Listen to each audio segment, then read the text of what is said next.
Good morning friends. तो unit 2 ની અંદર પેપ્ટાઇડમાં ગઈ વખતે આપણે ચર્ચા કરી પેપ્ટાઇડનું બંધારણ નક્કી કરવું। તો એની અંદર છેલ્લે આપણે એક વાક્ય બોલ્યા હતા કે પેપ્ટાઇડનું બંધારણ નક્કી કરવું હોય તો તે માટે અંતિમ સમૂહ પૃથ્થકરણ અથવા આંશિક જળ વિભાજન પદ્ધતિનો ઉપયોગ કરવામાં આવે છે। તો કે અંતિમ સમૂહ પૃથ્થકરણ કઈ રીતે કરી શકાશે એના માટે આપણે આજે ચર્ચા કરવાની છે। અહીંયા આગળ કે પેપ્ટાઇડ સાંકળ હોય તો પેપ્ટાઇડ સાંકળની અંદર આપણને ખબર છે કે અલગ અલગ એમિનો એસિડ જોડાયેલા હોય। બીજી એક બાબત પણ આપણને ધ્યાન છે કે એમિનો એસિડનું સ્ટ્રક્ચર શું છે કે ડાબી બાજુ NH2, જમણી બાજુ COOH અને વચ્ચે CHR, જેમાં R બદલાય તો એમિનો એસિડ બદલાય। તો અહીંયા આગળ જ્યારે પેપ્ટાઇડ સાંકળ બને છે ત્યારે અહીંયા આગળ એ જ વસ્તુ થાય છે કે પહેલો અને છેલ્લો છેડો છે એ એમિનો એસિડનો જે કયો છે એ જાણી શકાય છે। કારણ કે અહીંયા આગળ જે ધારો કે પેપ્ટાઇડ સાંકળ હોય તો પેપ્ટાઇડ સાંકળનો જે એક છેડો છે એ એક છેડો બંધનમાં ભાગ લેતો નથી અને બંધનમાં ભાગ ન લેતો હોય એ જ રીતે જો બીજી બાજુનો છેડો વાત કરીએ તો બીજી બાજુનો છેડો પણ બંધનમાં ભાગ લેતો નથી। અહીંયા આગળ જોઈએ કઈ રીતે। પહેલાં તો પેપ્ટાઇડ સાંકળ યાદ કરી લઈએ। પહેલાં તો પેપ્ટાઇડ સાંકળ અથવા જો અલગ અલગ એમિનો એસિડ તો NH2 CHR COOH આ રીતે આપણો એમિનો એસિડ છે। હવે બે એમિનો એસિડ આપણે આ રીતે જોડીએ તો બે કે ત્રણ જ્યારે જોડીએ એમિનો એસિડ ત્યારે આપણને પેપ્ટાઇડ સાંકળ પેપ્ટાઇડ પ્રાપ્ત થાય છે। તો કે હવે બે જોડીએ આપણે અહીંયા આગળ CONH બંધ CHR, ફરીથી અહીંયા CONH બંધ CHR, આ રીતે આગળ શૃંખલા ચાલુ રહેશે। અહીંયા પણ સેમ એ જ રીતે CHR, ફરીથી CONH બંધ, તો આ રીતે શૃંખલા ચાલુ જ રહેશે। અહીંયા આગળ પણ આગળ જો હજુ જોડવો હોય તો CHR NH, આ જે છે આ એક જ એમિનો એસિડ, એક જ એમિનો એસિડ, બીજા એમિનો એસિડ, આ ત્રીજો એમિનો એસિડ। તો અહીંયા આગળ આપણે વાત કરી કે અહીંયા આગળ પહેલો અને છેલ્લો છેડો જે છે એ મુક્ત રહે છે અને તે પ્રક્રિયામાં ભાગ લેતો નથી। અહીંયા CO, તો આ ત્રીજો ચોથો એમિનો એસિડ। ધારો કે અહીંયા આગળ શૃંખલા પૂરી થઈ જાય છે તો આ પ્રકારે આપણો પેપ્ટાઇડ સાંકળ છે। હવે આની અંદર શું થશે કે જે NH2 છે આ સૌપ્રથમ NH2 પ્રક્રિયામાં ભાગ લેતો નથી અને એ જ રીતે જે ચોથા નંબરનો એમિનો એસિડ છે એનો COOH જે છે એ પ્રક્રિયામાં ભાગ લેતો નથી। હવે જો કોઈ પણ પ્રક્રિયક હોય, નવો કોઈ પણ પ્રક્રિયક હોય અને એની પ્રક્રિયા આના સાથે કરાવીએ પેપ્ટાઇડ સાથે, તો જોડાણની શક્યતા ક્યાં આગળ છે? આ પ્રક્રિયક જે નવો દાખલ કરીએ તે ક્યાં આગળ પ્રક્રિયા કરશે? કાં તો COOH ઉપર પ્રક્રિયા કરશે કાં તો NH2 ઉપર પ્રક્રિયા કરશે અને આમ છેલ્લો અને પહેલો એમિનો એસિડ કયો છે તે જાણી શકાય છે। તો અહીંયા આગળ એ જ બાબત લખી છે। આને જે છે આપણે જે વાત કરી કે પ્રક્રિયક ધારો કે આની સાથે જોડાય છે તો જે અંતિમ સમૂહ જે છે એ અલગ નીકાળી અને એનું પૃથ્થકરણ કરી શકાય છે। તો અહીંયા આગળ એ જ બાબત છે। જો એ જ બાબત અહીંયા લખી છે કે પેપ્ટાઇડ સાંકળને છેડે પહેલો અને છેલ્લો જે એમિનો એસિડના સમૂહો છે તે જાણી શકાય છે કે પહેલો અને છેલ્લો એમિનો એસિડ કયો હશે। કઈ રીતે? કારણ કે જો કોઈ એક છેડો વિચાર કરીએ પેપ્ટાઇડ સાંકળનો તો કે NH2 બંધનમાં ભાગ લેતો નથી અને તે જ રીતે બીજી બાજુનો વાત કરીએ તો બીજો જે COOH જે સમૂહ છે એ પ્રક્રિયામાં ભાગ લેતો નથી। આમ એક છેડે NH2 અને બીજા છેડે COOH મુક્ત હોય છે। આપણે આગળ જોયું તે રીતે એક બાજુ NH2 અને એક બાજુ COOH મુક્ત હોય છે। હવે કે આ મુક્ત NH2 વાળો છેડો જો ડાબી બાજુએ લખવામાં આવે, જે મુક્ત NH2 વાળો છેડો જો ડાબી બાજુએ લખવામાં આવે તો તેને N અંતિમ એસિડ સમૂહ પૃથ્થકરણ કહેવામાં આવે છે, અથવા N અંતિમ એસિડ સમૂહ કહેવાય છે. અને જો COOH વાળો છેડો, જે મુક્ત COOH વાળો જે છેડો છે એ જો જમણી બાજુએ લખવામાં આવે, જો જમણી બાજુએ લખવામાં આવે તો C અંતિમ એસિડ સમૂહ કહેવાય છે. એટલે કે જે ડાબી બાજુવાળો છેડો હોય તે N અંતિમ એસિડ સમૂહ અને જમણી બાજુવાળો છેડો હોય તે C અંતિમ એસિડ સમૂહ. હવે જો એને અલગ પાડવો હોય તો અલગ પાડી અને એનું પૃથ્થકરણ કરી શકાય છે અને જાણી શકાય કે તે એમિનો એસિડ કયો હશે. તો આ રીતે અહીંયા એનું નામ આપવામાં આવ્યું છે અંતિમ સમૂહ પૃથ્થકરણ. તો અહીંયા આગળ N અંતિમ એસિડ સમૂહ પૃથ્થકરણ અને C અંતિમ એસિડ સમૂહ પૃથ્થકરણ કઈ રીતે કરી શકાશે એના માટે ચર્ચા કરવાની છે. તો જોઈએ કે N અંતિમ એસિડ સમૂહ પૃથ્થકરણ. તો આની અંદર કીધું છે કે એ જે પદ્ધતિ વાપરી છે DNFB પદ્ધતિ. DNFB એટલે શું? તો કે 2,4-ડાયનાઇટ્રોફ્લોરોબેન્ઝીન. 2,4-ડાયનાઇટ્રોફ્લોરોબેન્ઝીન. 2,4-ડાયનાઇટ્રોફ્લોરોબેન્ઝીન બીજા અને ચોથા પર નાઇટ્રો એટલે કે NO2 અને ચોથા પર ફ્લોરિન જોડાયેલો હોય તેવો બેન્ઝીન, અને આની પ્રક્રિયા કરાવવામાં આવે તો સૌ પ્રથમ અહીંયા આગળ આપણે વાત કરીએ છીએ N અંતિમ એસિડ સમૂહ પૃથ્થકરણ. એટલે કે સૌ પ્રથમ મુક્ત NH2 જે છેડો હોય તેના સાથે જોડાણ થશે અને કંઈક વ્યુત્પન્ન આપશે. વ્યુત્પન્ન કયું આપશે? તો કે 2,4-ડાયનાઇટ્રોફિનાઇલ વ્યુત્પન્ન આપશે.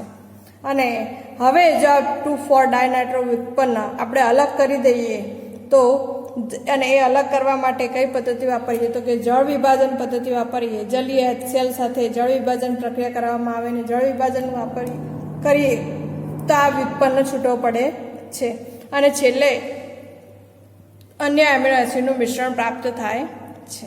હજુ જોઈએ આની રિએક્શન જોઈએ, તમને વધારે ક્લિયર થશે. યાદ રાખો સેન્જરની DNF પદ્ધતિ, જેમાં આપણે વાપરીએ છીએ 2,4-ડાયનાઇટ્રોફ્લોરોબેન્ઝીન. તો જોઈએ કે અહીંયા આગળ પેપ્ટાઇડ શૃંખલા સૌ પ્રથમ તો અહીંયા આગળ N અંતિમ એસિડ સમૂહ પૃથ્થકરણ કરીએ છીએ. પરિણામે N વાળો છેડો છે એ દર્શાવેલો છે. અહીંયા પેપ્ટાઇડ શૃંખલા બતાવી છે. હવે તમને પેપ્ટાઇડ શૃંખલા કેવી હશે તમને ખ્યાલ આવી ગયો હશે.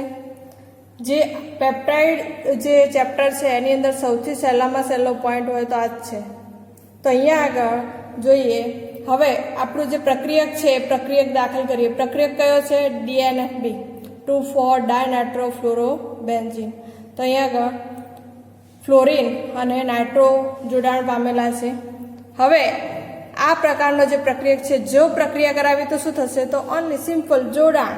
અહીંયા આગળ ફ્લોરિન અને H આ નીકળી જશે અને જોડાણ થશે. થઈ ગયું. હવે આ જે છે આને શું કહીએ છીએ? ડેરિવેટિવ, વ્યુત્પન્ન. DNP પેપ્ટાઇડ આપણે આગળ લખ્યું 2,4-ડાયનાઇટ્રોફિનાઇલ. DNP 2,4-ડાયનાઇટ્રોફિનાઇલ વ્યુત્પન્ન મળે છે. હવે શું કરવું છે? તો જે N અંતિમ એસિડ સમૂહ કયો છે એ જાણવો છે. તો શું કરીશું? તો કે અહીંયા આગળ જે પહેલો એમિનો એસિડ છે એનું જે છે જળ વિભાજન કરવું પડશે. તો જળ વિભાજન કરશું ત્યારે શું થશે? તો કે DNFB પહેલો એમિનો એસિડ લઈને મુક્ત થશે. પહેલો જે એમિનો એસિડ જે NH2 જેના સાથે સંકળાયેલો છે તેને લઈને મુક્ત થશે. તો જુઓ કે જળ વિભાજન કરતા જે 2,4-ડાયનાઇટ્રો છે જે છે તો અહીંયા આગળ NH, CH, R અને COOH. હવે COOH કઈ રીતે? તો કે અહીંયા OH આવશે અને અહીંયા H આવશે. અહીંયા આગળ બીજી જે છે NH2, CHR, COOH અને પેપ્ટાઇડ શૃંખલા, લેબલ વગરનો એમિનો એસિડ અને બાકીના એમિનો એસિડનું મિશ્રણ. તો અહીંયા આગળ આ રીતે આપણને પ્રાપ્ત શું થાય છે?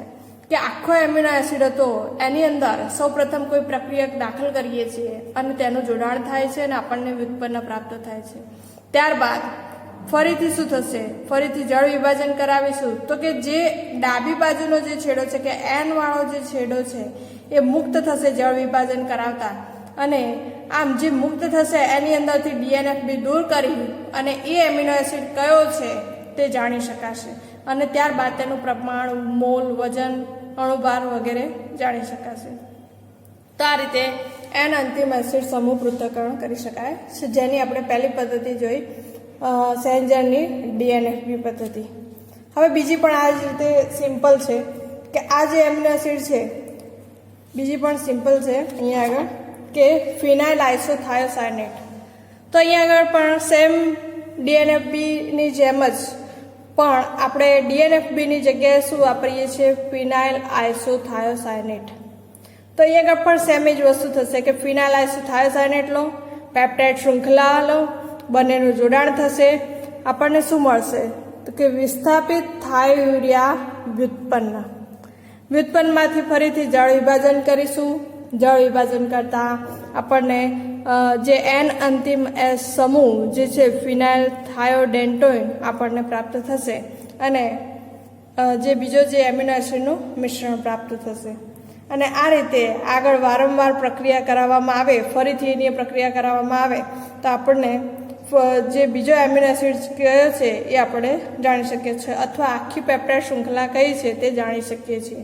તો જોઈએ ફિનાઇલ આઇસોથાયોસાયનેટ. પહેલાં તેનું સ્ટ્રક્ચર C6H5NCS. હવે આ જે છે આપણી પેપ્ટાઇડ શૃંખલા, અહીંયા આગળ પણ એન અંતિમ એસિડ સમૂહ પૃથ્થકરણ છે, પરિણામે એને આપણે બતાવેલો છે મુક્ત છેડો. તો અહીંયા આગળ જ્યારે જોડાણ થશે ત્યારે શું થશે? તો કે અહીંયા આગળથી હાઇડ્રોજન નીકળી અને અહીંયા જોડાણ પામશે. હાઇડ્રોજન નીકળી C6H5, અહીંયા એન હતો તો NH, C double bond S, અને NH બીજી પેપ્ટાઇડ શૃંખલા હતી તે. તો આ રીતે આપણને જે થાયોયુરિયા વ્યુત્પન્ન પ્રાપ્ત થશે. આ થાયોયુરિયા વ્યુત્પન્ન હવે આનું જળ વિભાજન કરાવીએ. તો જળ વિભાજન કરાવતા જે પહેલો એમિનો એસિડ કે જે આના સાથે જોડાયેલો હશે, ફિનાઇલ આઇસોથાયોસાયનેટ સાથે જે જોડાયેલો છે એ અહીંયા આગળ ફિનાઇલ થાયોહાઇડેન્ટોઇન તરીકે આપણને પ્રાપ્ત થશે. ફિનાઇલ થાયોહાઇડેન્ટોઇન. અને બીજી જે શૃંખલા છે એ બીજી શૃંખલા આપણને મળશે કે જેની અંદર એમિનો એસિડનો એક અણુ આગળથી ઓછો થયેલો છે. તો ફિનાઇલ થાયોહાઇડેન્ટોઇન આપણને કઈ રીતે પ્રાપ્ત થાય છે જોઈ લઈએ. તો અહીં આગળ સૌપ્રથમ C6H5 દોરેલો છે, અહીંયા આગળ NH, એમાંથી H નીકળી જશે N, ત્યારબાદ C ડબલ બોન્ડ S, ત્યારબાદ NH, ત્યારબાદ CHR, ત્યારબાદ C ડબલ બોન્ડ O. જ્યારે અહીંયા આગળ આવે CONH બંધ આવે ત્યારે એક એમિનો એસિડ આપણો પૂર્ણ થઈ જાય, તો CO, અને ત્યારબાદ આનું જોડાણ કરેલ છે. તો ફિનાઇલ થાયોહાઇડેન્ટોઇન આપણને આ રીતે પ્રાપ્ત થશે. હવે ફિનાઇલ થાયોહાઇડેન્ટોઇનમાંથી પ્રથમ એમિનો એસિડ કયો છે તે આપણે જાણી શકીશું. એ સિવાય હવે ફરીથી ધારો કે આની આ પ્રક્રિયા કરાવવામાં આવે, ફરીથી ફિનાઇલ આઇસોથાયોસાયનેટ લેવામાં આવે અને આની પ્રક્રિયા આના સાથે કરાવીશું તો પહેલાં જે મુક્ત થયું તે પહેલા નંબરનો એમિનો એસિડ, પણ હવે જે બાકી રહેલી જે પેપ્ટાઇડ શૃંખલા છે એમાં ફિનાઇલ આઇસોથાયોસાયનેટ સાથે જ્યારે પ્રક્રિયા કરાવીશું ત્યારે કયો મુક્ત થશે? બીજો એમિનો એસિડ. એ રીતે ફરીથી જે બાકી શૃંખલા રહે એની ફિનાઇલ આઇસોથાયોસાયનેટ પ્રક્રિયા કરાવીશું તો ત્રીજો એમિનો એસિડ મુક્ત થશે. તો આ રીતે આખા જે પેપ્ટાઇડ શૃંખલા છે એની અંદર એમિનો એસિડ કયો છે તે વારાફરતી પ્રક્રિયા કરીને જાણી શકાશે. તો આ છે એન અંતિમ એસિડ સમૂહ પૃથ્થકરણ. હવે એના પછી સી અંતિમ એસિડ સમૂહ પૃથ્થકરણ. બહુ સિમ્પલ છે, જેટલું લાંબુ દેખાય છે એટલું ટફ નથી, અઘરું નથી. તો સી અંતિમ એસિડ સમૂહ પૃથ્થકરણ. હવે આપણે કોની વાત કરીશું? તો કે જે જમણી બાજુ COOH સમૂહ મુક્ત છે તે કઈ રીતે પ્રક્રિયક સાથે પ્રક્રિયા કરતો હશે એના માટે વાત કરવાના છીએ. સેમ આગળનું એન અંતિમ એસિડ પૃથ્થકરણ કર્યું તે રીતે જ, પણ અહીંયા આગળ ડિફરન્સ શું છે? તો કે પ્રક્રિયક જે છે એ એન અંતિમ એસિડના જગ્યાએ સી અંતિમ એસિડ COOH સાથે સંકળાશે અને છૂટું પડશે. અને તે એમિનો એસિડ જાણી શકાશે. તો અહીંયા આગળ 3 પદ્ધતિઓ છે. પહેલી જે પદ્ધતિ છે ઉત્સેચકીય પદ્ધતિ. તો આની અંદર ઉત્સેચકીય પદ્ધતિમાં ઉત્સેચક તરીકે આપણે કાર્બોક્સી પેપ્ટાઇડેઝ ઉત્સેચક લેવામાં આવે છે. અને અહીંયા આગળ જ્યારે આ ઉત્સેચક લેવામાં આવે છે ત્યારે ઉત્સેચકના આક્રમણ દ્વારા જે સી અંતિમ એસિડ સમૂહ છે તે દૂર થાય છે અને સી અંતિમ એસિડ સમૂહ કયો છે તે જાણી શકાય છે. હવે જે બાકી રહેલી શૃંખલા હોય ફરીથી પ્રક્રિયા કરાવી ફરીથી ઉત્સેચક આક્રમણ કરી અને એનો ક્રમ નક્કી કરવામાં આવે છે. તો અહીંયા આગળ જે સી અંતિમ એસિડ સમૂહ પૃથ્થકરણ, તો ધ્યાન રાખજો કે આપણે જે આગળની હતી એની અંદર NH2 સમૂહ મુક્ત બતાવ્યો હતો, જ્યારે અહીંયા COOH સમૂહ, ત્યારબાદ અહીંયા આગળ CHR NH CONH CHR NH. હવે આ જે છે શૃંખલા બતાવી છે, તો આ ધ્યાન રહે.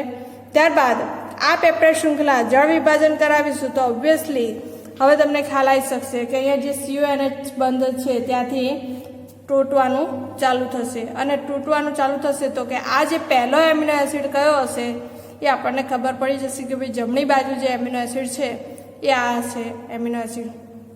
ત્યારબાદ જે બાકી રહેલી પેપ્ટાઇડ શૃંખલા છે એના માટે આ રીતે ફરીથી પુનરાવર્તન કરી અને એમિનો એસિડનો ક્રમ સરળતાથી જાણી શકાય છે. આની અંદર ઉત્સેચકીય પદ્ધતિ જે છે એ બહુ સિમ્પલ છે. અને પણ આની અંદર તકલીફ શું થાય છે કે વારંવાર પ્રક્રિયા કરવી પડે છે. અને આ રીતે વારંવાર પ્રક્રિયા કરતાં જે સમૂહનો ક્રમ છે એ નક્કી કરવાનું ઘણી વખતે મુશ્કેલ બની જાય છે. તો એ વખતે શું કામ કરવામાં આવે છે તો કે એસિડ અથવા ઉત્સેચક વડે આંશિક જળ વિભાજન કરવામાં આવે છે અને એક એમિનો એસિડ મુક્ત ન કરતા ડાય, ટ્રાય કે ટેટ્રા કે ઉચ્ચ પેપ્ટાઇડ મેળવવામાં આવે છે. અને ત્યારબાદ તેનું જે જોડાણ છે તોડી અને તેનું પૃથ્થકરણ DNFB પદ્ધતિ દ્વારા ક્રમ નક્કી કરવામાં આવે છે. તો આ રીતે ઉત્સેચકીય પદ્ધતિ ઉપયોગી છે કે જેની અંદર સી અંતિમ એસિડ સમૂહ પૃથ્થકરણ કરી શકાય છે. ત્યારબાદ બહુ સિમ્પલ છે રિડક્શન. તો રિડક્શન એની અંદર શું થશે તો રિડક્શન કરતા જે રિડક્શન છે તેના માટે કયા પ્રક્રિયા લેવામાં આવે છે તો કે લિથિયમ એલ્યુમિનિયમ હાઇડ્રાઇડ LiAlH4 અથવા લિથિયમ બોરોહાઇડ્રાઇડ LiBH4 આ લેવામાં આવે છે. હવે ઓબ્વિયસલી આપણને ખ્યાલ છે કે જો આ બંને પ્રક્રિયકો લીધા હોય અને જો રિડક્શન થતું હોય તો એની અંદર COOH સમૂહનું શેમાં રૂપાંતર થશે CH2OH માં. હવે આપણે જે છે સી અંતિમ એસિડની વાત કરવાના છીએ તો COOH નું જ કામ છે તો કે COOH શેમાં કન્વર્ટ થશે CH2OH માં. અને ત્યારબાદ ફરીથી હવે એનું જળ વિભાજન કરવામાં આવે તો જળ વિભાજન કરતાં શું મળશે એમિનો આલ્કોહોલ અને એમિનો એસિડનું મિશ્રણ પ્રાપ્ત થશે. તો અહીંયા આગળ જોઈએ કે પેપ્ટાઇડ શૃંખલા લીધી છે. પેપ્ટાઇડ શૃંખલા, તો પેપ્ટાઇડ શૃંખલાની અંદર અહીંયા આગળ જોઈએ સૌપ્રથમ શું લઈએ છીએ કે જે પ્રક્રિયક છે રિડક્શન કરે છે લિથિયમ એલ્યુમિનિયમ હાઇડ્રાઇડ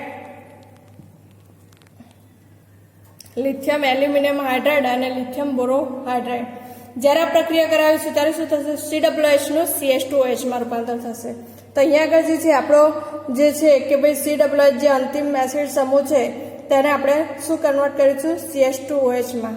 હવે જળ વિભાજન કરીશું તો જળ વિભાજન દ્વારા શું થશે તો કે જળ વિભાજન દ્વારા અહીંયા આગળ જે CH2OH માં જે કન્વર્ટ થયો હતો તે એમિનો એસિડ મુક્ત થશે અથવા જે લાસ્ટ જે છેલ્લો એમિનો એસિડ હશે તે મુક્ત થશે.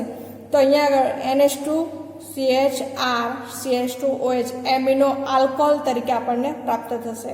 અને બીજું જે છે એ બાકી રહેલી પેપ્ટાઇડ શૃંખલા આપણને જે છે એઝ ઇટ ઇઝ આપણને પ્રાપ્ત થશે. તો અહીંયા આગળ સી અંતિમ સમૂહ પૃથ્થકરણ જે એમિનો આલ્કોહોલ મળે છે એ જમણી બાજુ પહેલો કયો એમિનો એસિડ છે તે આપણે જાણી શકીશું. હવે એના પછી છે પેપ્ટાઇડને નિર્જળ હાઇડ્રોજન સાથે પ્રક્રિયા કરવામાં આવે છે. હાઇડ્રોજન એટલે કે NH2 સાથે જ્યારે પ્રક્રિયા કરવામાં આવે છે ત્યારે શું થશે તો કે સી અંતિમ એસિડ સમૂહ સિવાયના એમિનો એસિડ એકમો હાઇડ્રોજાઇડ આપે છે, જ્યારે સી અંતિમ એસિડ સમૂહ જે છે એમના એમ જ પ્રાપ્ત થાય છે. જે બીજા છે જોઈએ કે આ જે છે આપણે પેપ્ટાઇડ શૃંખલા છે. હવે આની અંદર કીધું છે કે જે COOH વાળો જે આ જે છેલ્લો જે છે એ એમિનો એસિડ એમને એમ પ્રાપ્ત થશે જ્યારે હાઇડ્રોજન સાથે પ્રક્રિયા કરાવીશું ત્યારે. પણ જે બીજા જે છે એના હાઇડ્રેઝાઇડ મળશે. તો જોઈએ કઈ રીતે કે હાઇડ્રોજન NH2 100 ડિગ્રી સેલ્સિયસ તાપમાને પ્રક્રિયા કરાવીએ તો શું થશે? તો જે છેલ્લો છે એમને એમ જ મળશે, અહીંયાથી જોડાણ તૂટશે અને NH2 CH3COOH જળ વિભાજન થશે આ પ્રકારે.